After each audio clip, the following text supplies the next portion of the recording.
peacemaking, underrated, and rights taken, crimes increasing. What is the meaning? Stolen futures. Why these kids not dreaming? What in the world? What in the world? What in the world? What in the world are we doing to this planet?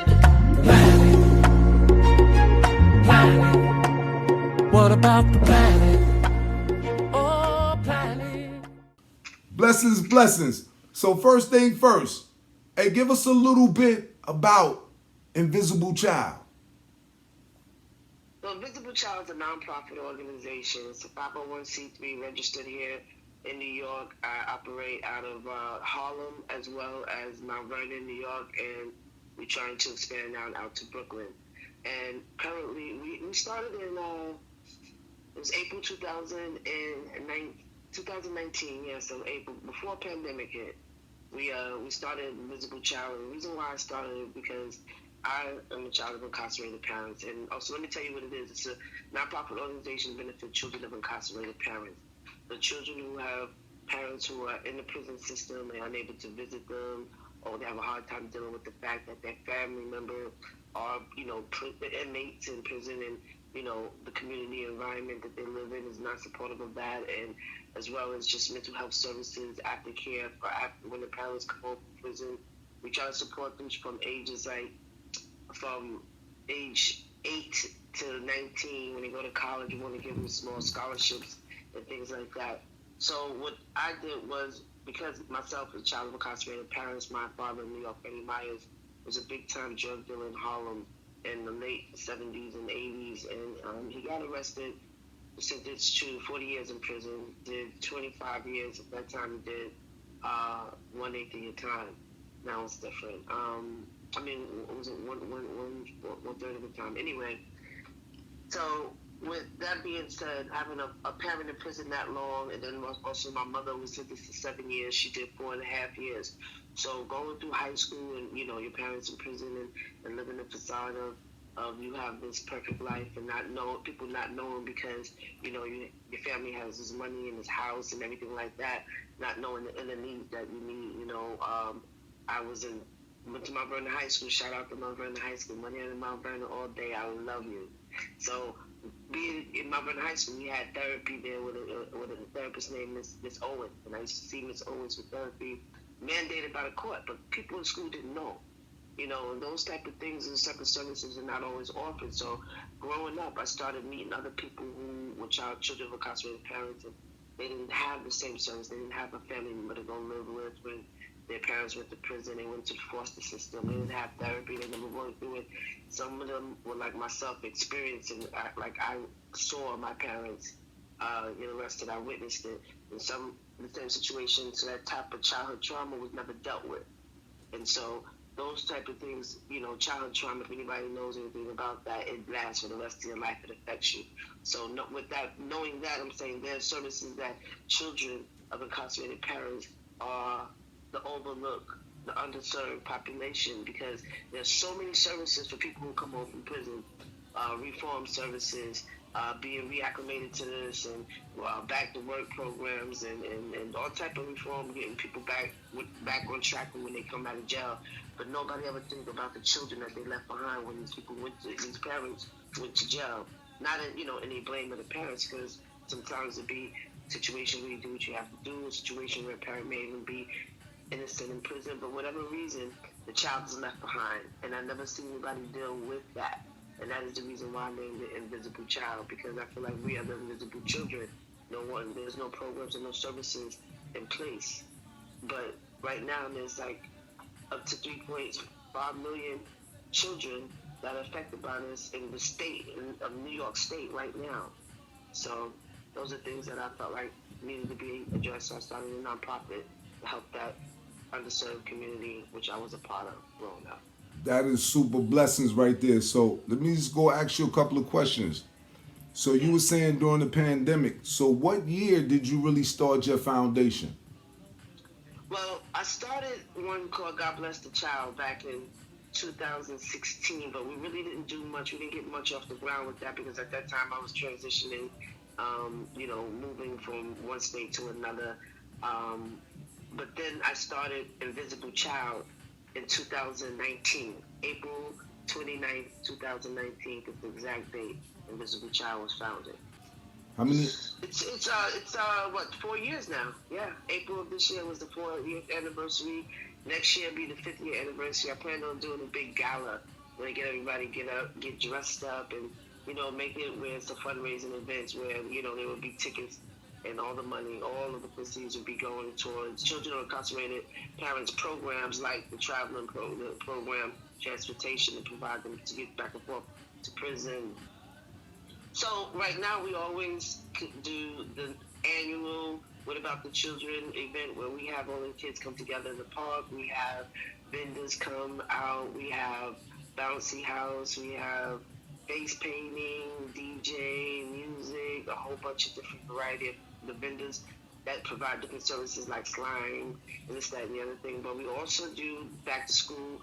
We do the book bag donations. We get a bunch of donated book bags, and we get gift cards, and we give them out to the kids. We have different locations. I've done several in New Rochelle, one in Mount Vernon. I've done several in Harlem as well.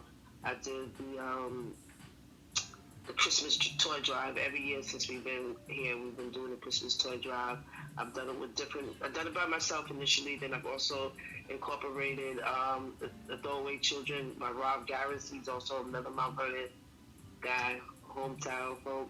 We did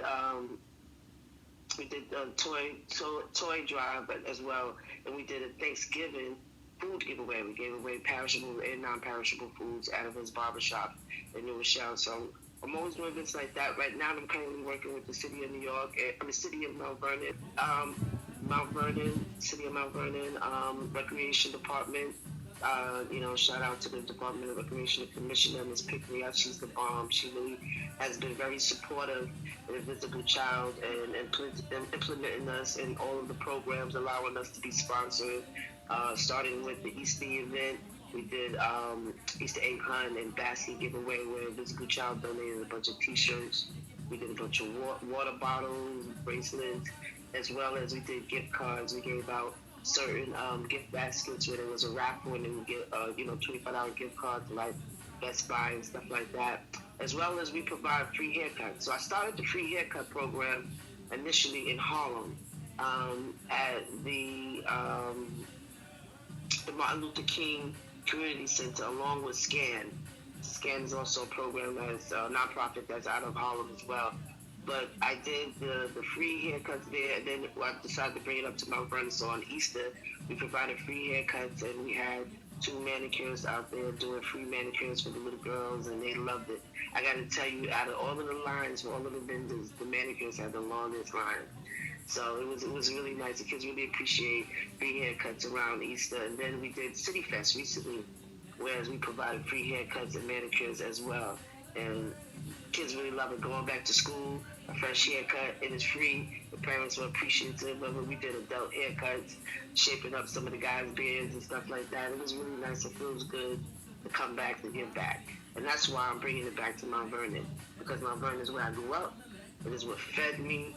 They poured into me. My church, my pastor, Carter C. Sproul, Allen Word, Church of God in Christ, kept me with a hedge around me and built, strong through all of the time when my parents were in prison and nobody knew. Some people knew. It was all in the papers. It was all in the news. But like, if you didn't know, you didn't know. But if you knew, you knew. And I had a great support system living in Mount Vernon, in a great community. And I thank God for it now. It may be 30 years later since I've left Mount Vernon, but I've seen people in my situation, children of incarcerated persons, didn't have that. So me knowing that I've had that support from Mount Vernon, the programs, we went to Key Club and 4th Street Park, played basketball, we did all of those type of things, and I know a lot of kids that didn't have this, so I said, I'm going to go back to what fed me. I'm going to go back to give back, and that's why I'm bringing it back to Mount Vernon. I'm also bringing basketball back to 4th Street Park. That's a legendary thing. That's something that people look forward to. So we registered as an AAU team. We got approved by the Department of Recreation. We're doing games on Tuesdays, Thursdays, and Saturdays. We're doing clinics as well. We're going to have professional basketball players, A1 basketball players, legendary people from alumni of Mount Vernon High School like yourself, Ed. I'm going to try to get my cousin Big Time to come through. And some others, we know, I'm not going to drop their names, but we know who they are. Yes. And get them to come out and just talk to the kids, encourage them, and do clinics, and bringing them back for the youth more so. But we're also going to have sponsors like some bread for the hot dogs and some Capri Sun and a DJ. We're going to make it fun. We're going to have an all-star game, a championship game, and just bringing it back to 4th Street Park. It's a beautiful park. I just love Mount Vernon, and I just feel like I want to give back to what gave to me when I needed it most. That's dope. Now, for the audience, where is your foundation located? Well, I have 2 offices down. So one is at 215 West 115th Street, and then I have one here in Mount Vernon. Right now we have a brick and mortar that we're working on at 2 Stevens. We also have a location, 46 Gramerton, where we receive all of our correspondence and everything there. Okay, for the audience, we will address her address just in case if anybody's interested and needs some help, because it's a great thing she's doing. Okay, let me move on a little bit. Okay. What is your goal for your foundation? To help the children of incarcerated parents, to give them what I didn't have, but I was able to still work through. I want to show them that because your parents may have went to jail doesn't mean that you have to be statistic. You don't have to. We can break the school to prison pipeline. You don't have to be a gangster because your dad was gangster, your mom was about that life and all of that. That there are options out there. I went to college. I served 14 years in the United States Army. I'm a social worker. I work with the homeless population right now. Those are the type of things that know that there's more options. So at the end of the day, if I can just help one child, like do it all, I'll be all right, because I feel like I was that one child that was helping, and to give that back at the end of the day is my ultimate goal, to give back what I got. That's beautiful. That's beautiful. Children. Now, I just asked you what was your foundational goal, right? So now this other question is going to be, what are some of your goals in life? In life, not the foundation. What are some of your goals in life? What you want to see you achieve in life? Oh God, and that's hard questions. So I would probably say to take Invisible Child to the next level, to a level whereas it is to broaden my horizons, to reach children all over the world, because it's not just here in New York, it's not just here in the United States. It's there are children of incarcerated parents all over the world. And I want to be able to help on a broader span. That's what I want to do, in my life. I can see me doing that, traveling and helping kids and bringing them together and building workshops and maybe having even a large building where, there's different floors with different services that provide, where the children can come and get after school care and therapy services and various type of things that are needed. Well, of course, it's just the needs at that time. I want to definitely take it to that level. I want to definitely reach as many kids that need transportation to prison. I want to be on that. So when you say personal, that is, I take this personal. So for me, that is my personal goal, to take it to the next level in this world. Okay. I just want to go back right now and have you reminisce a little bit. How much you can. Walk us through just growing up in Mount Vernon and probably some of the sports you participated in. Growing up in Mount Vernon was fun. I have to start by saying that. It was fun. I had good times, good memories, bad memories as well.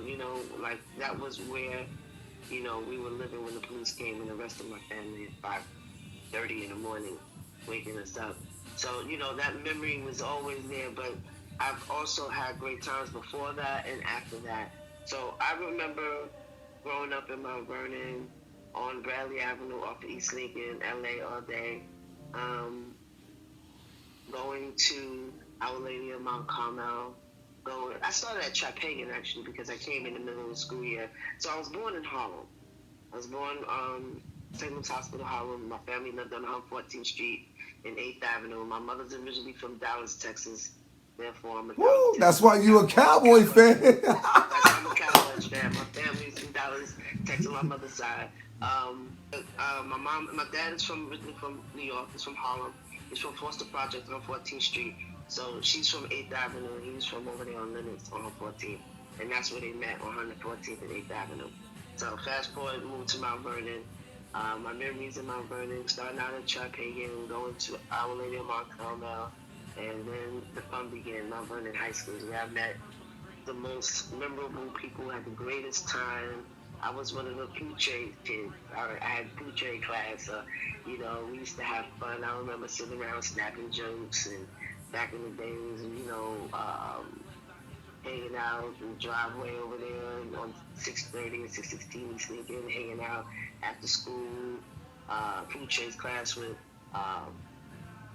Pete Rock, Joe Jeanette, Keith Little, all of us. We used to have so much fun. I ran track in high school, so I would be after school with the athletes, and it was just a good time. I also was like the manager of the girls' basketball team for a little while, working the shot clock. So being involved in all of those type of things, and being the president of the Black Unity Club. Dr. Screw had came to me one day and was like, "You want to start a choir?" So I was like, "Yeah, let's do it." And a gospel choir, which is different from most high schools. They have choirs, and we started a gospel choir. And Dr. Screw is the brother of my pastor, Carter C. Screw. So that's how I got to Allen Memorial Church. Anyway, we started a choir. I went home and I got this electric typewriter. And I said, if you like to sing, if you can sing or like to sing, just join Mount Vernon High School Gospel Choir. Meet us at the Art Bar at 6 p.m. for rehearsal. There's about 60-something people showed up. And it grew, and then it went down, and we ended up recording, I think, with maybe 80 people. It was awesome. It was in like August of 1988. We recorded a live recording with Elder Timothy Wright, who's passed away now. So I have like great memories. I did so many fun things, going to the basketball games, and us that during that era, that's when we were champions back then. Division One, that's when you was playing. So we had Tony Ferrantino, who then went on and became the champion coach of the Miami Heat, and just like great memories, great people hanging out with the crew on 3rd, Shabazz, 4th Street, Park, hanging out in the project with my crew, Lizzie and them, and Al Banger, Steve Tucker, all of them. It was just such a good time back then. My homie Tinker, Mount Vernon was we had Key Club on Friday night. You used to have a membership club card, and it was something to do on Friday night as opposed to being on the streets and this, that, and another thing. And then in Key Club they had wrestling, basketball, step team, and open gym and videos. It was awesome. It was stuff to do. So that's why I said I wanted to come back and give back. And that's been my motto since 2019, coming back and give back, because I can remember the good things in Mount Vernon. People complain down about this, that, and other thing, but I can remember, and so I want to make Mount Vernon the way it used to be, as well as giving back at the same time. Oh, that's super fly. That is super fly. That's beautiful. I love that. I just love what you just dropped. That's beautiful. I love it. We had, my best friend was Shawnette back then, and when my parents were in jail, right before my mother came home, I lived with them for a little bit. So it was like, I was just, had the support and blessing. Her mom took me in. That was like my last year of high school. My mom came home from prison, and she was able to come to my graduation, thank God, And, those type of memories, a blessing. Having those people in my life support me is a blessing. So let's talk about this now. There's a lot of cats in Harlem, stories about being the king of Harlem. A lot of stories, but we go back and we kind of seen a lot. You being the DNA from your father, Freddie Myers, the great king, the great legend of Harlem. in his own rightful time. You got Frank Mathis. You got Pee Wee Kirkland. Some people say Frank Lucas when he came up. And then we kind of grew up with the AZs, the Alpos, you know what I mean? The Rich Porters, the Doo-Wop crew, you know, the Fritz. Now, when we grew up with the Willie Burgers, the SNS, and all that, you know what I mean? The Wednesday night Apollos, even though, you know, a lot of us Mount Vernon cats wasn't from Harlem, but Harlem was Mount Vernon was Harlem because we was always there, you know? We grew up. I was there. Underage and all. We was there. We was there, you know what I mean? So you know, and you know. Back to Demararas and Pegasus, all of that too. I was doing all of that. Underage and all that. Okay, so, you know, in Harlem back there, like you said, we was going to the rooftop and all that. I remember my man Hoop going through his tragedy in the rooftop. You know, me, Keith Little, and Hoop. I won't speak on that. Yeah. Me and Kevin Skinner was rolling with him that night too a little bit. We always there. The whole Mount Vernon crew was out there. Exactly. Like I said, we always rolled to Harlem. And I'm just telling for the audience, this is in the 80s, y'all, because we graduated 86, 87, 88. But right, but we all went to high school through 83, 84. We was just there, middle school and all that. So, and we you know, Skate Key in the Bronx and all that. We rolled through a lot of this. Kingpin status. You know, Nicky Barnett ended up to be a snitch, but he did, when he was in the streets, he was doing what he was doing, he was a kingpin. Facts. You know what I mean? Frank Lucas may have snitched when he snitched, but guess what? When he was doing it, he was a kingpin. My dad with the job, he never snitched. And that's the difference between my dad and everybody else. And I always make that distinction because my dad did a lot of time, you know what I'm saying? Nicky Barnes did about 8 years, 9 years the most, I think. Frank Lucas did 8 years because they turned evidence on people they knew or their connects and things like that. My father refused to. My mother refused to. So they went to jail. They did all that. My dad did all his time. That's why he was one of the last to come home. Nicky Barnes had been on for years. Long time. He only did 8 years. Frank Lucas only did 8 years. But if you read anywhere, there's some that never snitched, like Guy Fisher did all this time. Guy Fisher did what, 30-some years, 40 years in prison, something like that. My dad did. So these are people, those people, you can officially say they're kings. Not saying Nicky Barnes wasn't king. He was a king of his time in his era. Did he soil his crown? Yes, he soiled his crown. That doesn't take away the fact that he had a crown. You know what I mean? So there can be more than one king at the end of the day. Yeah, just like a lot of people say Alpo kind of soiled his crown in Harlem this year.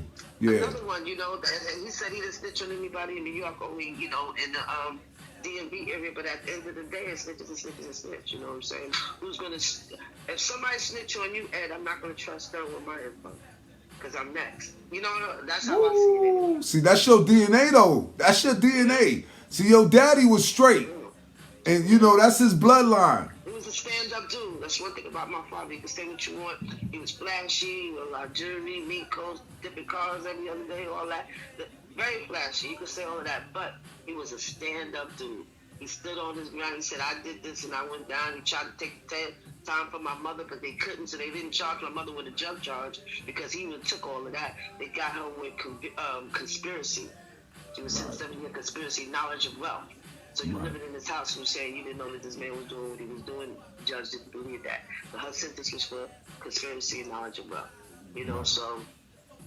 And my dad, most of the time that he got really was for tax evasion. I think it was 40 years. The tax evasions in 30 years, and then 30 years for the 848 continuing enterprise count for, you know, drugs because he was a, you know, a convicted felon in the past. So it came up to 7. They ran it concurrent to the highest number. The highest number was 40. He did 25 out of that, because back then, you know, it's different. Now you do what? You do, back then you did 130 at a time. Now you do like 1/8 or something like that. It's different.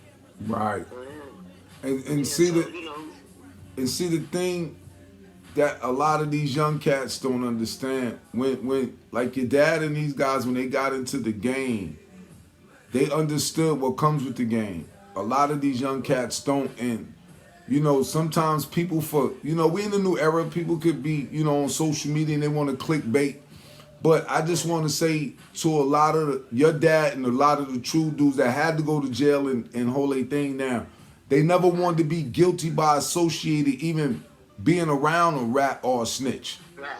Right, exactly. That's how it was back then. Now it's popular, you know. Oppo come to the club, everybody would try to take a picture with him. You know what I mean? And I don't talk bad about him because he's a friend of the family. He's a good friend of my sister's best friend. He was one of my sister's best friends. So I don't want to talk bad about him. But we just talking about. I'm sorry, sis. I didn't mean to laugh. That just hit me. But you're right. Yeah. Yeah, they do. They jumped in the picture for social media. They were like, yeah, I was at the Apple show popped up last night. I was, you know, all that. But it's like I said, I don't have nothing against them because, you know, I'm not about that life. I'm not about that drug life. I'm a civilian. I go to work every day. But to compare, as what you said, if they didn't want to be around, you couldn't even come around. Back then, they used to cut your thing off and put it in your mouth. Right. You know what I'm saying? Right. Your body somewhere to be found. Talk that, Queen. Now, Talk you're a that. celebrity now. You know what I mean? Like, right. Everything is sensationalized. And like I said again, this is not nothing bad towards Apple, please, because he was a good best friend of my sister. Right. The night he passed away, they was together. They was hanging out on Halloween that night on the club right there across the bridge. So I was like, but what, you know, just to speak to that, you know what I mean? Right. No, I know you was connected. Yeah, you was connected, sis. Yeah, you well connected. Your family well connected. I know. Like, you know, that I don't want to speak bad about him because he did what he did, you know, and my father didn't do that. And there's another person I would like to say, P.B. Kirkland, where it started with my father. There's another guy that went to jail, didn't snitch, did all his time. You know what I mean? And you know, those are people who I feel like maintain a clean crown as kingpin. You know, that's how my father started, working out for P.B. Kirkland. They used to be best friends. When they passed away, they weren't speaking anything like that. But they did the basketball thing together. They did the drug thing together. And then, you know, with my father, I think P.B. Kirkland went to jail, and my father started, you know, becoming bigger and bigger in the drug game. You know, and that's how that went. But those are kingpins. You know, the people that just went and did their time. And you know one thing. And those who got away with it, they were smart. Right. And this what I want to tell you about your dad and like Pee Wee and these guys like Frank Mathis, not Frank Lucas, but Frank Mathis. They never they never seeked attention. People wanted to be beside them and give them attention. But in today's world, they would never make a whole bunch of videos on them and you have to make a movie. Social media flashing and stuff. They'll just be moving in silence, making it happen, moving it, making it. The people that he making money for, they'll be flashing it, and that's what trends back to them. But the social media thing killing game for everybody. Because people want to show off what they got now. So what we saying to the money, you gonna do it. So what we saying to the audience and the youth, when you really that like her father, Pee Wee and them, you don't have to get on social media. The movie directors and all that, they will come and try to feed your family, say we want to make a story. You don't have to run to them. These cats will never do that because their game was so heavy, they don't want to hurt other families and the kids from these families by just talking. You know what I mean? So it says death by honor with those cats. They have to take that to the grave because of the game they was in. But some of you cats, for money and content, you'll run your mouth. And that's just crazy. Back then it was a different thing. It was like my tattoo, loyalty over everything. It was really like that back then. It was that way for real. They really held it down. People would literally say, you know, I'm gonna go do this. I'm gonna go lay down for these few years. I'll be back. When they come back, they break. They set back up again. Everything going good. And back now, people scared of jail. Jail is a real thing. Like people scared of these people just taken away from them because they're so privileged now. You know, so the times have changed, people have changed, things have changed. What I will say is that time has changed, people have changed, places have changed, things have changed. But one thing should never change, it should always remain the same, is loyalty. Loyalty needs to remain the same, loyalty over everything. And that's a very real thing, and that's a principle to live by. Now, I also want to say to the youth out there, outside being loyal, I want you to always be consistent and to be positive and to know that there's something more out here for you. You don't have to go the route that you see other people in the community go. You don't have to be a statistic. We can break the prison, the school to prison pipeline. You know, my father, yes, he was a drug dealer, and I use this as a platform. Him and his history as a platform, so I could reach more people, so that I can help more people. But he also was an entrepreneur, so I want to push entrepreneurship. My father owned a record label. He owned a shoe company with Sugar Ray Leonard. He was into fashion. My father was the person who first person to invest in Dapper Dan. That's why they was good friends. Read Dapper Dan book. Helped him get that first place he had on 105th Street. Those type of investments, unfortunately, he could not but he wasn't free to enjoy some of his investments, like his record company and Dapper Dan's business, stuff like that, because he was in jail and came home and picked up on entrepreneurship. I really enforce that. We're going to do workshops to do work workshops as well as entrepreneur workshops, mental health services, and we want to be able to provide transportation for children. At the end of the day, what about the children? That's always my question. What about the children, the invisible children of incarcerated parents? They're here. There's childhood trauma that lasts for the rest of their lives, and the services are definitely needed. Please Google and research the statistics of children of incarcerated parents. God bless the city of Mount Vernon, Department of Recreation, our great mayor. God bless my pastor, Carlton C. School, the Alamo Morning Church of God in Christ, where I get so much support, love, and prayer. Thank you. My mother, my number one supporter. I should have said her first, really. That's my everything. She's the air in my lungs. I breathe her. My mom is my number one supporter, my number one everything to me. My whole family, Ed, I appreciate you, this opportunity, this platform, to be able to reach more. Like you asked me, what is my goal earlier? Is to reach more, and doing this is a way to do it as well, to help to reach more. You know, much my arms were long enough to just grab all of the children of incarcerated parents and put them under me and take care of them. The district attorney on this case was Rudolph Giuliani, which is also our 9/11 mayor. He was down working at the DNA area of Ground Zero where I worked. I worked on Ground Zero from September 12th to December 9th. And I had to literally guard him, keep him safe while my father was in prison after he put my father in prison. The Rudy Giuliani now is being brought up on a RICO charge. Hey, we got my girl for Money Earning Mount Vernon, Money Making Manhattan, Fredell Myers. Hey, sweetheart. Hey, Let's talk about, when did you make the move from Money Making Manhattan to Money Earning Mount Vernon? I was like 10 years old. Yeah, I was about 10 years old.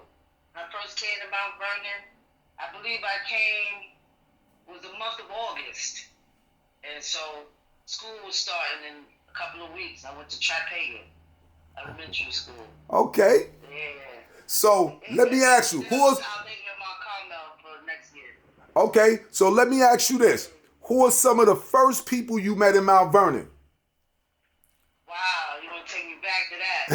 So some of the first people I met, that's taking me back, man. I was 10 years old. So I lived on East Lincoln Avenue, 205 Bradley, up the block from the Wartburg. So I was right there about 630 East Lincoln, Pearsall Drive, 616. That's Oakwood Garden. So, you know, I met the whole LA Sunshine crew right there, over there on the East Lincoln. That's what we call that stuff, LA all day. That would be like my classmates. God bless Down 7. Used to walk me to school every day when I started high school, my Vernon High School from Catholic school. But Nicole, Robinson, Angie Robinson, Lisa Bagley, the whole Bagley family, all of them, you know what I'm saying? Like Reese, God, you want me to think, I can't remember all these names, but you know, Joe Stewart, Top Fuller, all of that whole crew that used to be. He was from the South Side, but I got over there. So was you over there with I know who I met. A.B. Butler, and Kenny Butler. Okay. Butler was my first boyfriend. Was you over? Oh wow, didn't know that. That's history. Yeah. Okay, so let me ask you this: was you over at Pearsall Drive when Connie McKnight was living over there? Connie McKnight, yes, all of that. That's my whole crew. I grew Okay, up with all of them. I just was, so I'm just trying to think of the names. You threw me with that. I wasn't prepared for that. that's all I right. had the names of the tip of my tongue, but like Keith Bigelow, that whole crew. They all got different names now. When we were younger, we used our real name. Now Right. they all like, they got different little street names and stuff like that. But like Kenji, that whole little crew over there, and then I started hanging out on the south side. And I used to hang out with Lizzie. I don't know if you remember Lizzie. She's a comedian now. Yes, I know Lizzie. Yeah. The troublemaker Lizzie. Yeah. Yeah, that was my crew hanging out with her. Then I was hanging out with Nicole Clark, Cynthia, Nicole Clark, Nicole Bivens, Sunday Vanderbilt, Ray Copeland. We used to all hang out at Ebony Gardens right there on the corner where Crystal lived, right in front of her building. And Nicole lived in the building next door. I still got pictures of all of us hanging out. Me, Groovy Lou, God bless his dad, Lou Darryl, all of us hanging out in Nicole Clark house. That's beautiful. That's beautiful. That was my crew too. So if she missed any of y'all, don't take it personal, because I just asked this question out the wing for her, but she loves all y'all from PSO Drive and all y'all from the hood. Now, let's move on to a little something. Shawnette, I'm sorry, I forgot about Shawnette. Okay, Shawnette, she gave you that shout out. Okay. So that's a big part of it. You know what I mean? Just that she wasn't there when I first got there, but she was there like after my parents went to jail, and we became like best friends. And I wanted to continue to go to Mount Vernon High School. My mother had sold the house at the end of my junior year, so I had to live my senior year in Nicole's house. At Shawnette's house, so I could finish high school. Now let me. Go ahead, I interrupted. No, you good, sweetheart. It's all about you. So you do a lot of inspiring things, I see. And I'm so proud of you. I mean, just to know you and, man, get to grow with you. Glad that your family made a choice to let you come down to money earning Mount Vernon, because they could have put you anywhere in Westchester. You are so inspirational. I mean, I see a lot of stuff you do. Who inspired you, sweetheart, to start going down to be this type of trailblazer, doing stuff for the community, just with your background and all that? Where did you get all this inspiration from? Well, I'm really, in terms of business and me being an entrepreneur on that level, to be honest with you, was my father. My father was a big entrepreneur. A lot of people knew him as a drug dealer, but he also had a lot of businesses. He was a record company owner. He owned a carpet company in LA. He owned a shoe business in LA. I actually owned a business with Sugar Ray Leonard for a little while. He helped Dapper Dan start out. His first store that Dapper Dan had on 105th Street, my dad helped him get that. So my dad was into fashion, music, and all of that. So the entrepreneurship there, as far as community service, giving back and wanting to work with the youth, that's something I've been doing since I was in my church, in Alamo, the Church of God in Christ in Mount Vernon. Working with the youth and stuff like that. And then when I got to college, I became the African Student Union president. And we got Dr. Leonard Jeffrey to come out and speak. So doing those type of things in college, and then pledging and being a part of community service there. And then we had certain people who I feel like inspired me, who are local, right here in Harlem. Aisha Secor, watching her, oh my God. The things she does for the youth in Harlem, amazing for at-risk youth. It's called Street Corners. And so a few years before I started, I watched her. And I was like, this is what I want to do. I want to give back in this way. I want to help. But then also I had to put a spin on it, my personal spin, and working with children of incarcerated parents. And me being a child of incarcerated parents, I said, this is my way of coming back to give back. So I started out working in Harlem. I had my first few events in Harlem. I had, What About the Children Day event. All the kids came out. I had a bunch of events, bouncy house music, toys, food, vendors, and outside the free haircuts on 115th in Harlem. So my dad is from. And then I said to myself, I got to go back to my hometown, get back to Mount Vernon. That's the people who fed me. When my mother and father was in prison, the strength I got, the place that I found my covering at, was in Mount Vernon. So I said, my motto right here, and I'm coming out with t-shirts and hoodies. Come back to give back. It's going to be maroon and gold for Mount Vernon colors. And that's my motto. That's dope. Coming back That's to give dope. back. Because people don't know, there's a lot of people don't know my story. They're getting to know it now. They don't know what Mount Vernon did to me, being a part of a small city like that and having close friends and family that was really guiding me. Because I probably got lost if I had, my parents were in prison and I was in Harlem. That's Manhattan is a bigger city than Mount Vernon. But being in a small town like that really helped me go into the Key Club. I had teachers who cared about me. I had friends who cared about me, neighbors who cared about me. For example, like I said, Shanette, her mother, and things like that. I had to come back and give back. You know what I mean? This is the place that had me covered and poured into me when my parents were in prison and my sisters was home taking care of me. So that's my motto. Look out for those T-shirts, yo. I love that. I love that's right. And support all these T-shirts, people. Now, we're going to get into, and if you want to answer things, you can, because we want to make sure you're comfortable in this interview. Now, we know a lot about your dad. Your dad was a legend in Harlem. Talk about your mom a little bit if you want to share that. Man, he had too many men. But she didn't want to give him a chance, and after a while, he kind of rub it down. We take you to a movie, Back then, they used to call it the show. They used to take you to the show. I love it. To the movies. Right. And he promised to stop messing with all these girls and everything, And they started a relationship, and fell in love.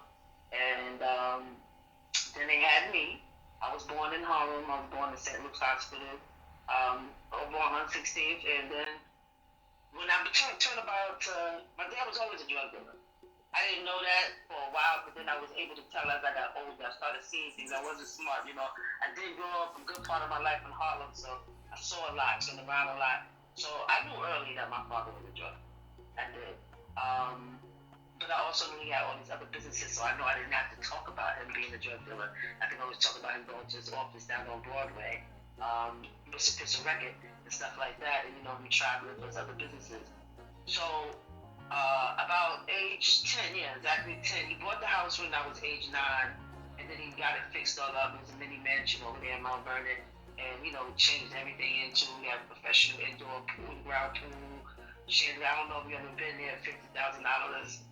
Chandelier when you come in, $500,000 stuff. I got 24 karat gold sinks, and money in the toilet seats, all of that type of stuff. Yeah, he did it big. He did it big. Yeah, he did it big. And fellas and things like that growing up. And my dad always had 2 tenants that was always there at the house with us as well.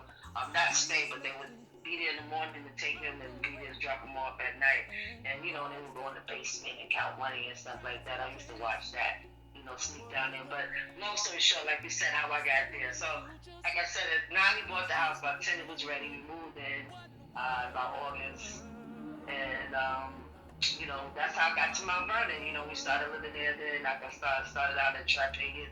And I went to Outlander Mount Carmel. And then from Outlander Mount Carmel to Mount Vernon High School. That's when I met everybody, like really everybody. Started hanging out with, that's when I was hanging out with like Lou, G, Ronald Burton. We all used to be hanging out like right before you go down to the new wing, that little, right there where the water fountain was and everything like that. We used to be dancing. That was my thing. I used to dance. We used to battle, dancing. I don't know if you remember the high school parties in the cafeteria. It started out with Eddie F. DJing. Right. And then when he got hot with Heavy. But right. P-Rock took over. Right. And everything like that. We used to be out there battling. Yeah. I don't know if you remember I broke the guy's leg battling one time, the ambulance. Yeah, I remember that. You remember that? That was my thing back in the day. We used to have so much fun, man. And that's what I talk about. You know what I'm saying? Those are the times my parents were in prison, but I still was able to live a normal, childhood. And that's a blessing to be able to be there, to have that as a child of incarcerated parents, because I've heard a lot of stories in doing what I do now with the Invisible Child. I get a lot of testimonies. A lot of kids going to foster care. Some going to good foster homes. Some going to bad. Some go to families. Some age out of foster care in the street, living in the staircase, hustling. To jail for the same thing that their parents went to jail for. So, when I think about my story, when I started Invisible Child and I started hearing the testimony, I have a Wednesday workshop in Harlem on 14th Street, 2S on 14th Street every Wednesday. And we get together as adults and it's also children of incarcerated parents. And And I hear so many stories, and I'm blessed, you know what I mean? And a lot of it, when I tell my testimony, a lot of them say, wow, you grew up in a nice area, you know? And that has a lot to do with it. And so it started to hit home with me, you know? I started sharing with our basketball game. We had Tony Valentino, who became head coach for the Heat. And I started bragging about my town, like the people that are from my town, they were like, well, you know, we grew up, you know, this part of the Bronx, this part of Harlem, and we didn't have these things. And I said, I gotta go back. I gotta go back and give back because I didn't realize at the time what I was receiving. You know what I mean? And it's time for me to give it back now. Yes. Now, staying on this, because you said prison time, your parents. How long Yes. did your parents do prison time? How long were they out of your life? So on March 8th, 1983, the police came about 5:30 in the morning and arrested my whole family. Not just my mother and my father, all of my siblings, except for one of my siblings who was away at college at the time. Well, not away at college, she was away at high school. She was really, really smart. Anyway, she was away at high school. And my my father did 24 and a half years. My mother did 4.5 years. So my dad was in various federal penitentiaries. It was a federal case, as we know. Giuliani was our district attorney. That put my family away, and now look, he's facing RICO charges himself. But anyway, our 911 there. But I digress. Yes. So yeah, he was in various federal prison. My mom was in Lewisburg. My dad was in Lewisburg. My mom was in Alderson Federal Penitentiary in Virginia, West Virginia. Same place where Martha Stewart was. Okay. She had the same job. They both worked in the garment factory, but different times, you know. Right. My mom went to jail back in '83. She came home in '84, '87, something like that. Yeah, and so it's like 36, 37 years ago. My mom came home. My dad just recently came home. Well, not just, but he came home 2004. Was it? He came home 2006. I want to say. Yeah, 2006. February 2006, and then he passed away in 2013. So, you know, he didn't have a lot of time free, but the time that he did have free, he came home, he got a job, he worked with Mayor Bloomberg at the time, he worked with Scan, Louis Zuckerman, and, you know, he's working with youth doing the basketball thing, doing basketball clinics with Scan and stuff like that. So, he was on Choctaw Blues, he had the Kingdom games back, he got a game title just for them called the Wounded Knee Team, and they played every Saturday amongst the Rucker Skate teams and all of that. So when he passed away, I thought about doing the whole basketball thing. And I wanted to do it in Harlem, but it's like it's real competitive. So I said, let me give that back to Mount Vernon. Mount Vernon didn't have Fourth Street basketball summer league in a long time. So let's bring basketball back to 4th Street. And I'm doing that, you know, in honor of my dad. I want to definitely honor the things that he loved to do, the things that he dedicated himself to do, the things that grounded him when he came home from prison was his basketball clinic, his team, and working with the youth and Scan. So, you know, continuing on his legacy, I want to continue to do that. Okay, now, is this true? Because people wanted me to ask you this question. Now, you might have been too young to answer this, but it pertains to basketball. Was your father the head of Millbanks basketball? When? For a little while. Wow. I took it back. Yes. Send you some t-shirts, some pictures I got here. I got the whole. Wow. You know, I do my homework. When it comes to this interview, I do my homework. So for many years when my father was in prison, there was a picture of Millbanks. It's probably still there. I haven't been to Millbanks in a while. You first come in at the glass, you'll see my father with the championship ball, the brass one, the trophy, and everything like that. So yeah, he ran Millbanks basketball. He was a big contributor, more financial than anything. You know, back then the drug dealers, they financed a lot of the ball players and a lot of the games, a lot of the leagues, and they put together the teams on a financial level. But he also was a big part of it. And then Buster, we're good friends, Buster, that they do honor every year, who actually ran Millbanks. Wow. So yes, now Buster Day at Millbanks, they also have New York Freddie Myers Day at Millbanks. Now, your dad and Milbanks turned Mount Vernon out in the early 80s. They brought Walter Berry, Mark Jackson, Richie Adams, Bill Sattler, Daddy Boogie, aka Daddy Boogie, Pearl Washington. How you know about this stuff? I was there live. I lived in the projects 241. You making me want to pull out the t-shirt. I don't even have it here with me. I wish I could. Yes. I got all of the trophies, the jacket, all that. Now let me just share this. That was one of the that got me really wanting to play basketball because I never seen a crowd like that, and I never seen the way Milbanks entertained the crowd before they even played the game. Let me just share this with you. All the ball players came out in sweatsuits. They had a van. The van opened. Your dad and them was sitting down with folded chairs. They had Playboy bunnies to come out. And they had Playboy bunnies in the park with the bunny suits on. And the players went inside the van, came out, and they had their basketball gear on. And they was playing against Gus Williams, Ray Williams, Scooter Rodney, Lowe's Moore, Scap Williams. I think that was the Lou Hill. Lou Hill was a youngster at that time. But I seen some of the greatest basketball in Milbank. Those are my father's friends. See? Ray and Gus Williams lived up the block from us. And let me tell you just a little story about that. So when we got arrested, my dad had a bunch of cars and he had some of them spread out to certain places. He also had a business apartment in Jersey and one in Yonkers as well. And he had one of the Rolls Royces that he could not, the one that's on the cover of the Feds magazine, he couldn't fit in our garage. He left it at Ray and Gus Williams' house, and that's the reason why we still had it after they went to jail, because they took all the other cars, but that car was at Ray and Gus Williams' house. That's why I was still having the Rolls Royce. That's crazy that you mentioned their name. Check this out. And check this out. That's a fact. That's a fact. And on the basketball document I did, Ricky Burton talks about Gus riding him around in that Rolls Royce.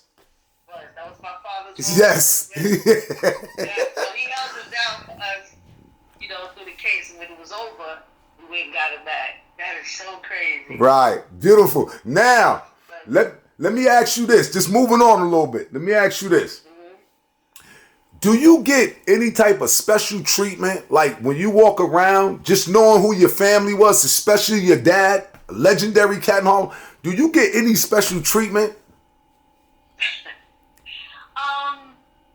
So funny. I did another interview and somebody asked me, they was from Harlem. I did this Harlem interview that I was a local, meaning local, I guess Westchester or, Mount Vernon, local celebrity. I don't feel like that. I feel like a lot of people that know me in Mount Vernon know me for other things. Some people do know me for who, my father was in my family, but there's a lot of people that know me from being a person who started the Mount Vernon High School Gospel Choir with Dr. Larry Sproul. Did the first live high school gospel recording ever, bringing together the 5 churches to do, Save Our Seed. And people know me as well. Back in the day, I used to always be dressed, a certain way with all that big jewelry. But it was a Harlem thing. It wasn't even some. Right now, I'm so unassuming you would never know that I was the same person. You know what I mean? But to answer your question, it depends on where you go. Okay. So there are certain places in Harlem I go, and I do get certain privileges. And there's certain places in Mount Vernon and throughout Westchester because of that I get special privileges. But I feel like I'm known a lot more for a lot of other things as well. Like I ran track in high school. You know what I mean? So I got a lot of friends and a lot of people, on that realm. I think a lot of times people got to know me back then because I used to dance a lot too.